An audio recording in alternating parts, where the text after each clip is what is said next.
سلام و عرض ادب خدمت تمام بیننده های عزیز. ما این حال در ولایت بامیان اینجا حضور داریم. میخوایم همه اژدها ها را از این بچه که در نزدیک ما قرار داره از این معلومات بگیریم. از این منطقه است برای ما معلومات بیته. نام چی هست بچه جان؟ مهدی جان، آفرین. این حال میتونید درباره از این اژدها ها یک معلومات بیتی؟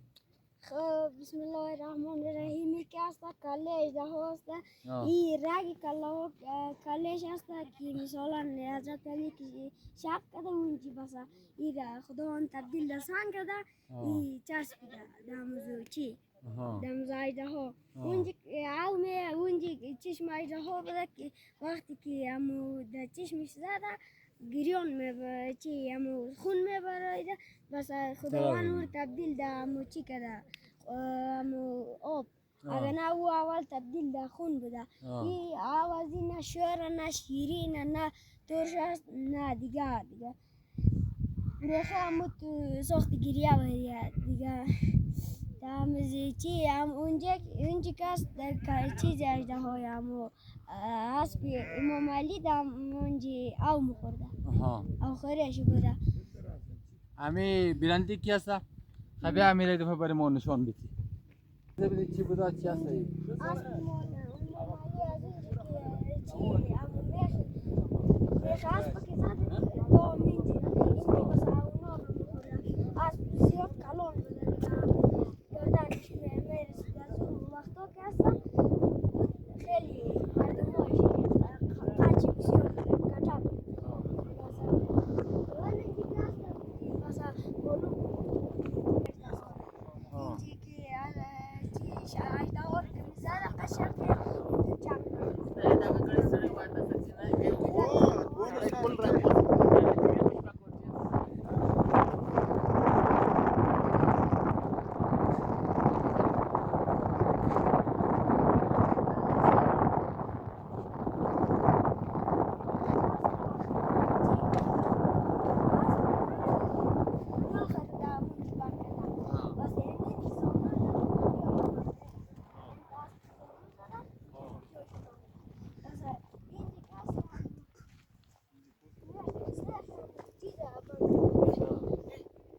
جای میخ هست؟ میخ امو اسب که بسته کرده دمز میخ تا منجی نه خیلی درول بوده.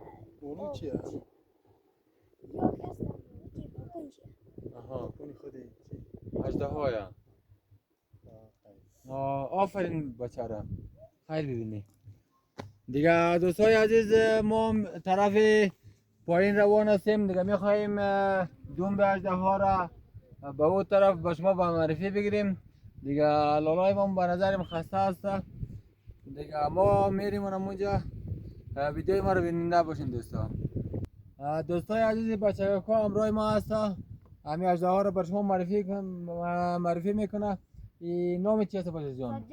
سجاد جان. خب این چی معلومات داری؟ ما بگو؟ بگوین. بسم الله الرحمن الرحیم. در دوران‌های قدیم که بوده یک پادشاه بوده به نام شاه بربر. و در دوران امروز پادشاه این اژدهای بزرگ بوده دیگه. از یک طرف دیگه او بندمیر بوده، از یک طرف دیگه حضرت علی بوده. این اژدها که بوده نفرای شاه بربر مخورد او بندمیر نفرای از او مبرده بود. حضرت علی که در دشمنی داشته یه با 3 شرط بندم که 3 شرط ما رو برآورده کن من نصف ثروت تاریخ رو میدم. باز حضرت علی خود مثل یک آدم عادی میگیره در پیش از میگه من 3 شرط رو برآورده میکنم به یک شرط خود من یک شرط دارم. میگه 3 یعنی گنبد که نه اینجا نماز نخونه باز بله اینجا اژدها رو بالا میشه. این اژدها رو میگه تو مسلمان شو دیگر نفر نخور. به قصد داشته که حضرت علی رو بخوره باز ایره که میزنه تو شق نه باز ایره که مکشه باز میره در پیش پادشاه میگه اینم اژدها رو کشتم.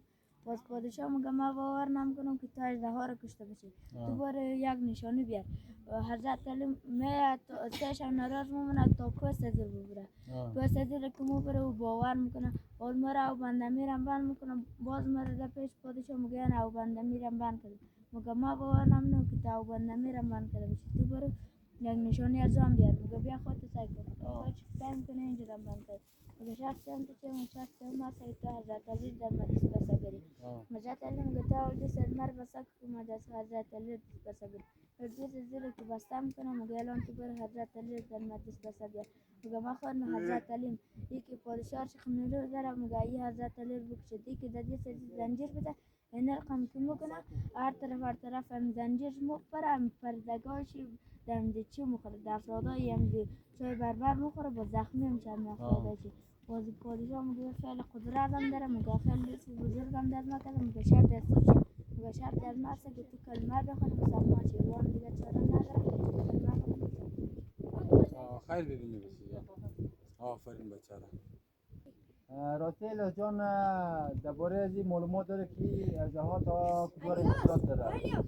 اژدها کس از همه او طرفش خود دیدیم یعنی این طرف طرف دوم همه بازی دوم همه اژدها دیم پشت امزیکویا آه پشت امزیکو آه نازک شده رفتن آها بازی تو چم و چم تو تپ شاید آره میدن آره داره نداره یره که حضرت علی که شمشیر زده چیچه های یک چیچهش اون و سفیدی پریده دیده اون و سفیدی یک چیچه دیگه شده بیسود یک چیچه دیگه شده شیطان آها یک صحیح چیچه است آفرین بچاره خیر ببینی برو بخیر باشی